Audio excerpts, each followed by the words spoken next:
it's pretty much been 7 months since my last video about the Wim Hof challenge that I did for 30 days, which is this video right here, or wherever it is. So I get asked questions all the time with this, especially on that video that I did, like, do you still do it? How many times a day do you do it? Do you do it morning or night? Do you do the cold showers? Do you do the showers before the breathing or the breathing before the showers? I'm just gonna answer all those questions here today because you guys seem to really wanna know. Why are people out there sanding this early in the morning? I'm gonna pretty much answer those questions based on my personal experience, based on what he says in the book, and the research that I've also done through his YouTube channel as well. Now, I just want to state before I even start this video, I am by no means a doctor, a professional, a scientist, Wim Hof himself, or a physician of any kind.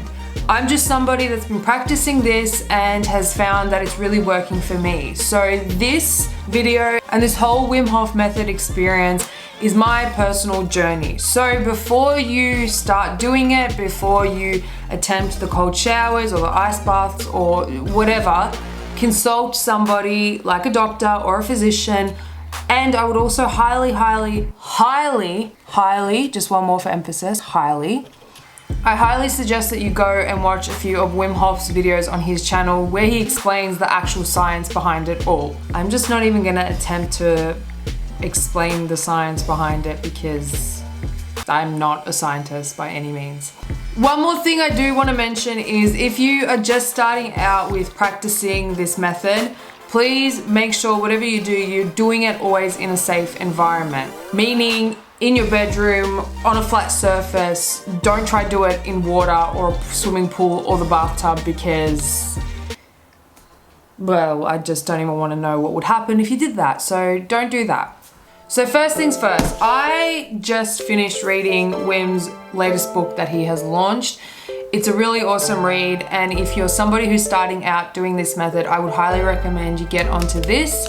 It's a really good insight into his background and his story and basically how he became the Iceman. So the first video that I did where I completed the 30-day challenge of the breathing method was done 7 months ago. So that was what are we in now? November, October, September, August, July, June, May, April? Wow, I really just did that backwards. All right, so the first question is, am I still doing it? Short answer is yes. 7 months ago, that video went live and I have been doing it pretty consistently for the last 7 months. There was a period where I didn't do it for a couple of weeks, and there's absolutely no other reason except for the fact that I was lazy. That's it. But I will say that in that 2 weeks that I wasn't doing it consistently, I was kind of struggling. I felt really fatigued, I was tired a lot, and I hadn't realized it until I started doing it again every single day, just how, I guess, like at peace I felt. I don't know how to explain it. It's a weird feeling.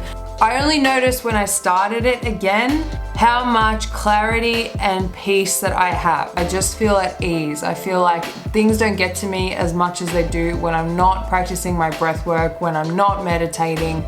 So I really notice it when I stop doing it for a period of time. I've been doing it again consistently for the last couple of months. There was just this 2-week period where I just was basically a potato. So the next question I always get asked is, do I do the cold showers? Now, I actually didn't mention this in the previous video. I just forgot to mention it. I only ever have cold showers. I feel like I run really hot-blooded and I hate the heat. I love the cold. So cold showers for me, I was doing even before I started the 30-day challenge or this breathing method. So that kind of came naturally to me, I guess.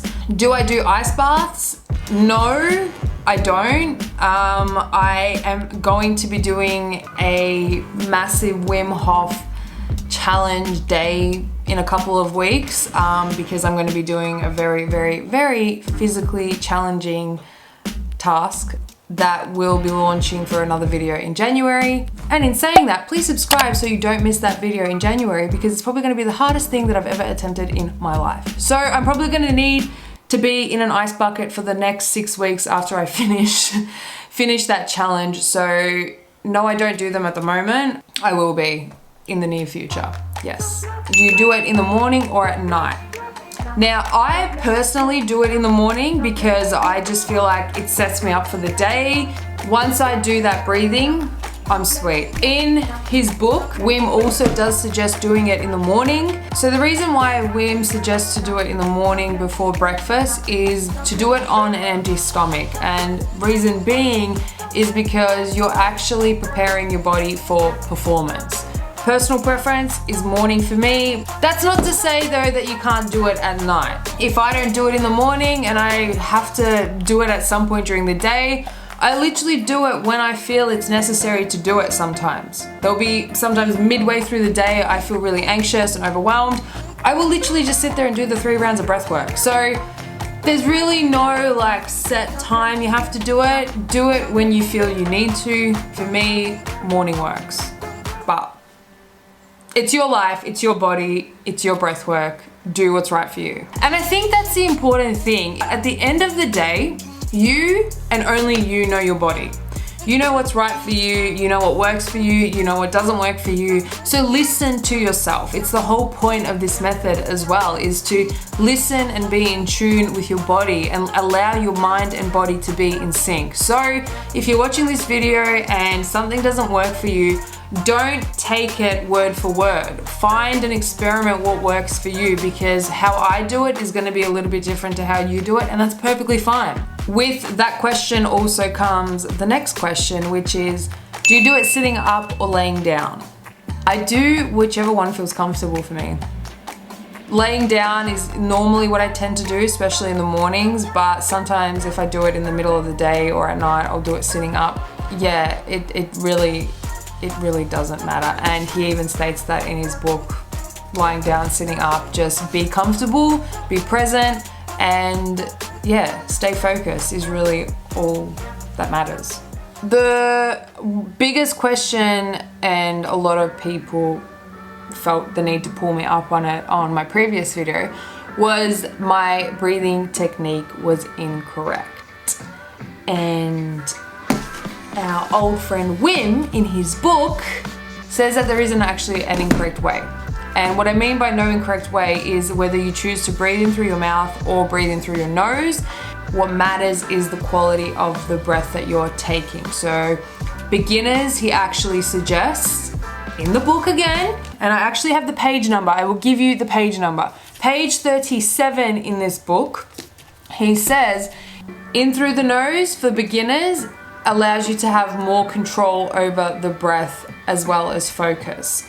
I actually prefer to do it through the mouth, and I feel like I actually have better control over the breath and my mind when I'm breathing in and out through the mouth. So again, it is personal preference. What matters is the quality of the breath that you're taking. So if you are starting out, I would probably suggest, like he suggests in the book, do it through the nose, make sure the breaths are long and deep, and on the exhale, you let that shit go.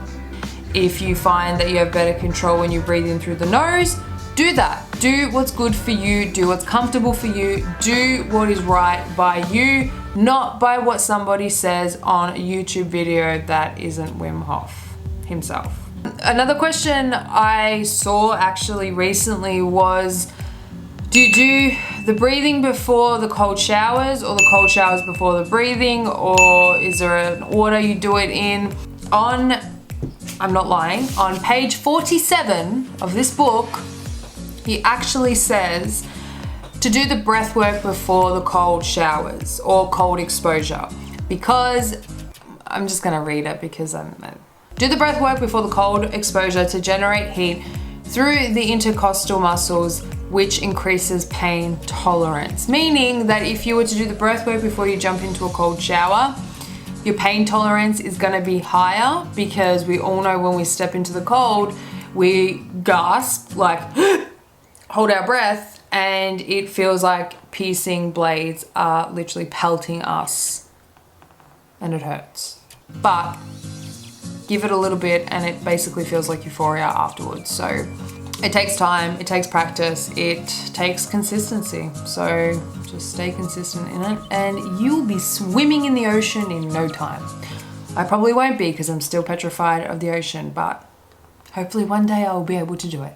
The reason you do the cold showers is because, and again, I'm not a scientist, I'm basically reiterating what he says in the book, you have millions and millions and millions of tiny muscles in your vascular system that do not get exercised when you're constantly warm. By doing the cold showers, it actually activates and exercises those tiny, like muscles in your vascular system, which actually helps toning them. And what that means is it puts less stress on your heart to overwork, which means that you don't stress as much and you breathe a lot better, you're getting more oxygen to your cells. That's what the cold exposure does, one of the very, very great benefits of it.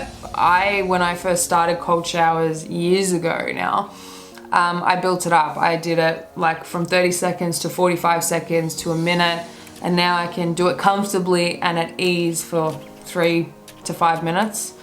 But I'm obviously conscious of water, so I don't have 5-minute showers. That's a bit of background into cold showers. But again, this is a really great book and he has so many amazing resources on his channel. There's so much research you can do about the science behind it all that he has done with different universities and different scientists and doctors and professionals that are worth looking into because it works, it really does. But it only works if you're consistent and you commit to it. There are 3 pillars to Wim Hof's method. The first one is cold exposure. The second one is breath. And the third is commitment. You need to commit to this. Everybody's journey is going to be different. Things are going to work for this person and I'm going to work for that person, and it's totally fine. Consistency is the key to unlocking that potential that is within you. And he says it all the time that you've got to just keep at it. And with time will come focus and patience and confidence even. I guess the last one is, would I recommend doing this? Yes, I would. I would recommend it to anybody who experiences any kind of anxiety or stress or depression or anything that makes you feel like, I don't even know what that is. I would highly recommend trying it. Again, as I said at the beginning of this video, please, please, please do the research before you attempt it. Like I said, this is my experience with it. And always, always, always practice it in a safe environment. No pools, no baths, nowhere where you could basically pass out and die. I hope you got something out of this one, and if you're new to my channel, welcome. If you're back, thank you for being here. If you haven't yet or haven't already, please make sure that you subscribe, because I am going to be putting myself through the absolute paces over the next few months, and all will be revealed in January. So you don't want to miss me basically killing myself with these challenges. It'll be worth it in the end. So please make it worth it by subscribing, and I'll see you here next week.